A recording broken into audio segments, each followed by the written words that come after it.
네, 미국 증시부터 국내 증시까지 점검을 해드리겠습니다. SK증권 서초 PIB센터 박병욱 차장 나와 계십니다. 차장님, 어서 오세요. 네, 안녕하세요. 안녕하십니까? 뉴욕 증시가 지난주에도 사실 전체적인 한 주로 봤을 땐 약세를 보였거든요. 근데 월요일 시작하자마자 완전히 점프업을 하면서 시작을 했습니다. 경제지표 영향이 큰 듯 보여요. 뭐 경제지표 뭐 어마어마하게 좋게 나왔죠. 예. 산업 생산지수가 뭐 최대폭으로 상승이 나왔다라는 그런 어떤 내용이 나오면서 경기 회복에 대한 시그널은 뭐 날이 갈수록 계속적으로 나오고 있는 것 같습니다. 경제지표 연일 발표된 경제지표가 너무나 다 좋게 나오다 보니까 그런 거에서 좀 힘이 실리는 듯한 그런 모습이 좀 나왔다라고 이제 보시면 될 것 같은데 그 안에서 테이퍼링과 관련된 우려감은 그래도 없어졌느냐? 그렇지 않습니다. 뭐 계속적으로 우려감이 지속이 되고 있는 상황 속에서 이러한 얘기가 나왔죠. 12월 중 양적 완화 축소는 시기상조이다. 뭐 아직까지 지금껏 뭐 12월 중에 뭐 한 적은 별로 없었다. 막 이런 이야기가 나오면서 아무래도 좀 투자 심리가 좀 개선되는 듯한 그런 흐름이 좀 나왔구나.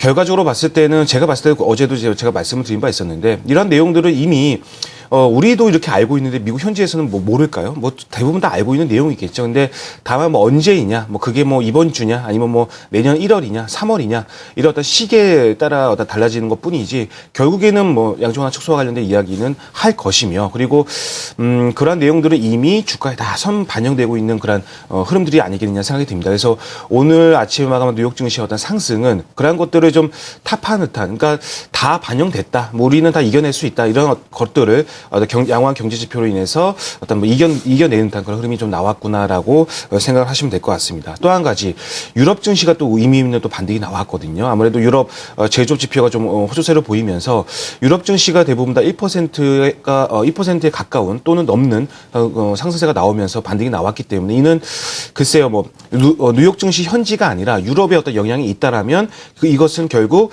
또 아시아 증시, 신흥국 증시로도 영향을 줄 수 있는 부분이 있거든요. 그렇기 때문에 제가 봤을 때는 유럽 증시의 상승이 뉴욕 증시보다는 조금 더 긍정적인 모습으로 이해하는 편이 낫지 않을까라는 생각이 듭니다. 또 한 가지 뉴욕 증시가 이제 반등이 좀 세게 나오긴 했는데 변동성 지수로 가죠. 빅스 지수는 또 오히려 올랐거든요. 예. 이런 내용들은 아무래도 오늘의 어떤 반등은 그게 크게 의미를 부여하지는 않다. 결국엔 FOMC 회의가 끝나고 나서 흐름들을 더 보는 것이 더 중요하지 않을까. 그런 것들에 좀 초점을 맞추어서 생각을 해보는 게 나을 것 같습니다. 일단은 모든 시선은 일단 수요일이죠. 수요일 날 이제 우리나라 시간으로 목요일 아침인데요. 아무래도 그때 이제 발표가 되는 버냉키 의장의 어떤 연설이라든지 그다음 어떤 피력하는 어떤 말들, 코멘트 이런 것들에 초점을 맞춰지는 한 주가 되지 않을까. 그게 다 가장 중요하지 않을까라는 말씀을 드리면서 그림 한번 보도록 하겠습니다. 부연 설명 드리도록 하겠는데요. 제가 봤을 때는 유럽 증시의 어떤 상승, 뉴욕 증시도 물론 뭐 양호하게 우리가 좀 생각할 수 있는 부분이 있지만 이 영국, 프랑스, 독일이 뭐 장대 양봉 가리키면서 이렇게 반등이 나왔다. 좀 세게 나왔죠. 그리고 그동안에 10월 들어서 계속 주기차게 하락만 나오다가 이렇게 반등이 좀 세게 나왔다는 거에 대해서 우리가 좀 의미를 좀 부여할 수 있는 부분이 아닌가라는 생각이 듭니다. 제가 봤을 때 오늘 중국 증시도 좀 잘 봐야 될 것 같다는 생각이 드는데요. 이러한 영국, 프랑스, 독일의 어떤 장대 양봉을 가리키면서 반등이 나왔다는 점, 일단은 좀 제가 봤을 때 뉴욕 증시보다도 더 긍정적인 어떤 우리가 좀 요소로 생각을 해봐야 되지 않을까라는 생각이 들고 두 번째로는 빅스지수 한번 볼까요? 빅스지수가 오늘 1.7% 반등이 나왔습니다. 지금 바닥권에서 많이 올라가고 있는 모습인데 그 지수가 오르면은, 그러니까 그 주가 지수가 오르면은 빅스지수는 빠지는 그런 흐름이 계속 연출이 되다가 오늘은 이렇게 주가 지수가 올랐음에도 불구하고 빅스지수도 올랐다라는 것은 계속적으로 좀 변동성이 확대가 되고 있는 모습이다라는 거. 그래서 결국에는 FOMC 회의 끝나고 나서의 어떤 지수 방향성이 보다 더 중요하지 않을까라는 생각이 들고요.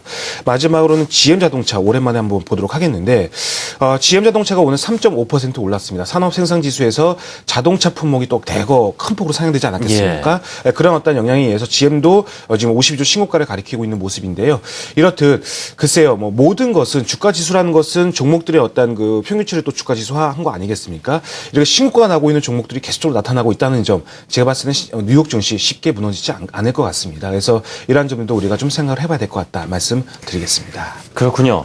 자, 우리 어제 코스피 같은 경우는 그래도 1960선을 어떻게든 지지해 보려는 움직임은 이제 감지는 계속 되고 있습니다. 그런데 코스닥 시장 같은 경우에는요, 계속 얻어맞다 보면 우리가 좀 비뚤어진다 그럴까요? 사실 비아냥거리는 말도 많이 나오고 있는데 세계에서 가장 안 되는 중소형주 시장이다라는 이제 또 꼬리표를 달게 됐습니다. 뭐 항상 말씀드린 부분이지만 지금 글로벌 증시 전체적으로는 뭐 태양광이라든지 IT라든지 신재생 에너지, SNS 이런 종목들 뭐 정말 엄청나게 올라가고 있거든요. 예. 근데 우리나라만 이렇습니다. 왜일까요? 우리나라가 어떤 고유의 어떤 악재가 껴있기 때문이겠죠. 어떤 정부의 규제라든지 뭐 악재, 끊임없는 악재 계속 나오고 있습니다.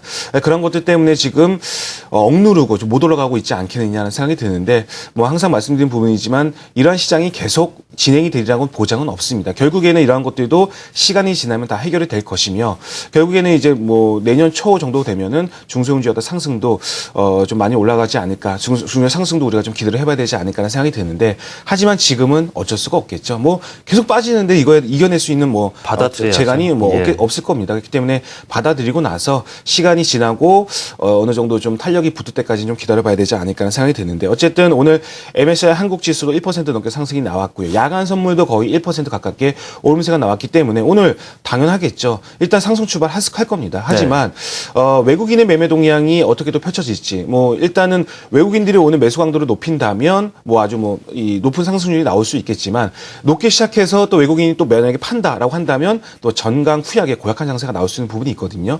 그런 부분은 외국인의 매매 동향을 보시면서 체크를 해봐야 되지 않을까라는 말씀드리도록 하겠고 일단은 종목별도 오늘 반등이 일단 나가겠죠. 근데 오늘 뭐 좀 현금을 들고 계신 분들은 또 따라 살 필요도 없을 것 같습니다. 제가 봤을 때는 또 다시 내려올 수 있는 부분이 있기 때문에 과연 종목별도 이게 추세 반등이냐, 추세적으로 전환이 됐느냐, 아니면 그냥 기술적 반등이냐 이런 것들도 가늠을 해보는 거에 오늘 시장에서도 꼭 필요한 어떤 그 전략이지 않을까라는 생각이 듭니다. 그래서 오늘도 제가 봤을 때는 그렇게 글쎄요 외국인이 만약에 대거 큰 폭의 매수가 유입이 된다면은 뭐 오를 수 있는 부분이 큰 폭으로 끝날 때까지 뭐 정강 후강 이렇게 갈 수는 있겠지만 아직까지 FOMC 회의라는 아주 굵직한 이벤트가 아직 남아있는 뭐 모습이기 때문에 어떤 뭐 큰 폭의 상승보다는 그래도 제한적인 어떤 상승 그리고 눈치 보기 장세가 오늘까지도 펼쳐질 수 있을 가능성을 염두에 두시고 시장을 바라보는 게 낫지 않을까라는 말씀 드리도록 하면서 그림 한번 잠깐 볼까요? 예. 외국인들이 어제 딱 보니까 일단 매도 규모 거래소에 코스피에서 약 한 좀 이 몇천억씩 팔다가 조금 줄였어요. 그리고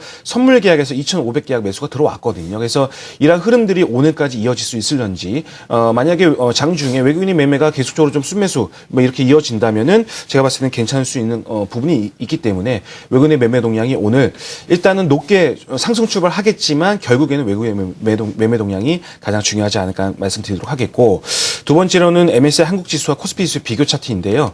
MSCI 한국 지수는 그나마 그래도 아직까지 밀리지는 않았습니다. 그러니까 60포인트대, 61포인트대에서는 아직까지 위에 있는데 코스피 지수는 MSCI 한국 지수보다는 좀 더 내려왔죠. 근데 외국인의 시각은 아직까지는 코스피 지수, 그러니까 우리나라 국내 변수가 약간 껴있기 때문에 좀 더 많이 빠지는 거다라고 생각을 하시면 될 것 같습니다. 그래서 글쎄요, MSCI 한국 지수 만약에 따라간다면은 오늘 1990까지 한 2000포인트까지도 한번 기대를 해볼 수는 있겠지만 제가 봤을 때는 아직까지 그 눈치 보기 장세가 좀 펼쳐질 수 있는 부분이 있기 때문에 제한적인 상승을 좀 염두에 두고 오늘 장을 바라보는 게 낫지 않을까라는 예. 말씀 드리겠습니다. 자, 그리고 어제 방송을 해주시면서 네.